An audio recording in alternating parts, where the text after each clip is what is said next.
Hey Capricorn. Hope y'all can see me. It seems a little blurry even though I wipe my camera down. Okay, so I'm here with some messages that you guys may need right now.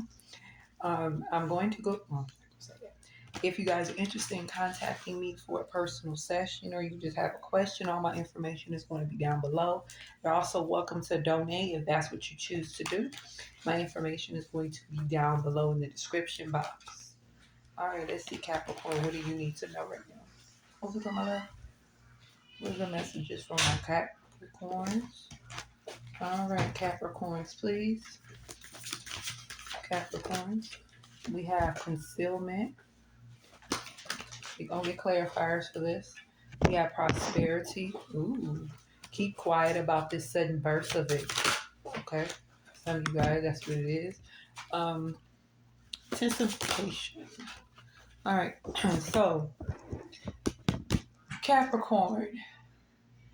Whatever this is, okay, because the theme lately, one of the themes lately is keeping things concealed, keeping things to yourself. Everything doesn't have to be talked about. This has to do with your foundation for some of you guys listening and learning and healing. Um, Everything doesn't need to be discussed. Everything doesn't need to be broadcasted, as my mom used to say. You know, some things just need to be kept to yourself. And I guess this is a lesson I had to master before I could really come out here and teach it to y'all. Because when you speak too soon about situations, whether they're manifesting, whether they come to you, just good things, it turns and spurs energy. It's good to talk about things and speak about things when they're here, as opposed to it not saying, that certain things can happen, but it's best to do it that way than do it when it hasn't hit, if that makes sense, Caps. Okay.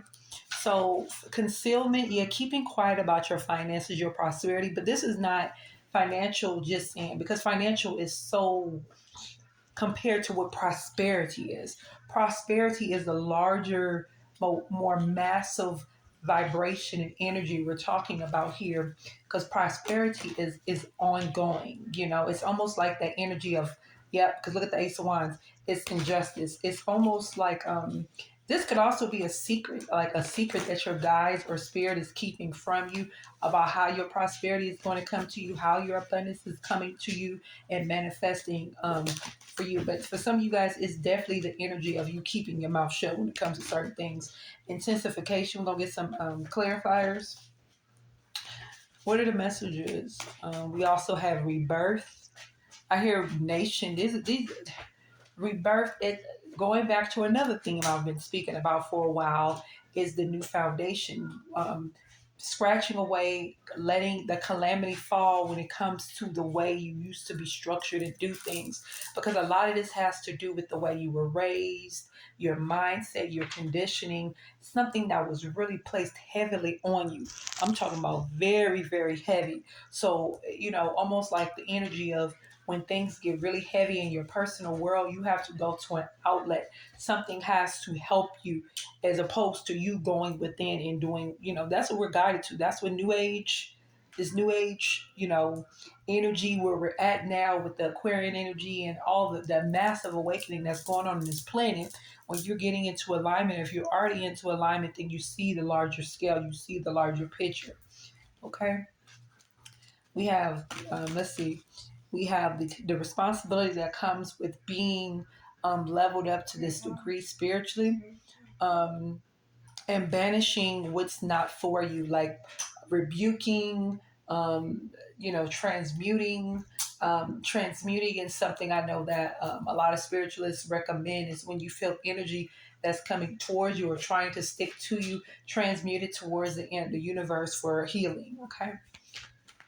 Using your high priestess energy, your wisdom that you've been learning so far, if this makes sense for you. Yep, this has to do with your financial success, your level up. Because, say, for instance, you're putting a lot of work, you're being consistent, you're being independent in the way your money managing or the way you're working towards something, and then something else comes towards you in a good way, like as a gift, as an extra reward, as an extra bonus. Okay, if that makes sense. Yeah, keep your. This is a solo mission. Whatever this is you needing to keep solo on this. This is needing you to keep quiet on this with this Nine of Pentacles. Nine of Pentacles is single energy. What's this message? Okay.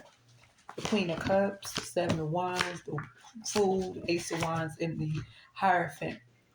So yeah, the Ace of Cups is being more structured, less because I hear competitive. Some of you guys may have had a competitive um, mindset.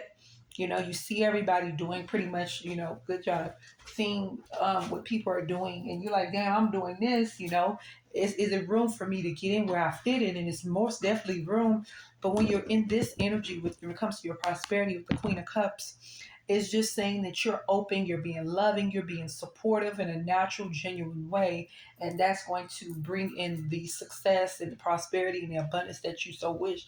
Everything doesn't have to be a competitive mindset, Capricorn, because I know that money and the prosperity and the abundance is very important for you. But just know that if you are an entrepreneur, if you are fighting to get a position on your job, that there's room for everybody to win in this situation. The Seven of Wands intensification. This is you building your momentum, building your success, building your strength, rising to the occasion, resisting temptation, shushing the loudness within you. This separate this from, and this is the energy that's outside of you.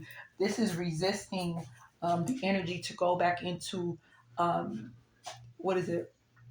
Go back into a structure of overthinking, overanalyzing, over worrying, and blah, blah, blah. That makes sense. This is standing up to your shadow self, quieting your shadow self down, not just out of anger, but because that's the position that needs to be taken now. That it's time to shush and quiet your ego and bounce it out. And make sure that you're doing your clearing, your daily clearing every day. Make sure you're doing your aligning exercises. Make sure you're doing your breath work. Make sure you're doing whatever it takes to keep you in a balanced state, because there's a lot of overactivity out here in the ethers. And the people who are more and more and more and more and more aligned in the other dimensions, they're getting, I'm not saying attacked, but they're being targeted when it comes to this energy. I remember, I think like a month and a half ago, I did a reading when I was like, this energy, so much energy is out here trying to find its place. It's that energy, Capricorn. This rebirth is forcing you almost to take this jump, this leap of faith. Some of you guys could be an Aries. Somebody's Aries. Some do Aries. The High Priestess is building up. She's trusting. She's listening. She's taking on her responsibilities as some type of leader, some type of teacher, some type of, counsel, whether it's in your family, whether it's with your children, whether it's in with social media. But it's like listening and building and shushing and standing into your divineness. This is what, because we got the High Priestess and then we got the Hierophant. This is very high divine wisdom and knowledge that you're needing to align with, Capricorn. I'm about to call y'all Scorpio, but that you're needing to align with and see the highest potential, the highest structure, the highest of who you are. You are a highness. For some of you guys, you are a royal highness, and you're needing to see yourself like that, because when you start seeing yourself like that, Capricorn, I guarantee you that everybody else is going to start falling in line and treat you like that. Okay. Remember, you guys can contact me. My information is down below. I love you guys. Peace. To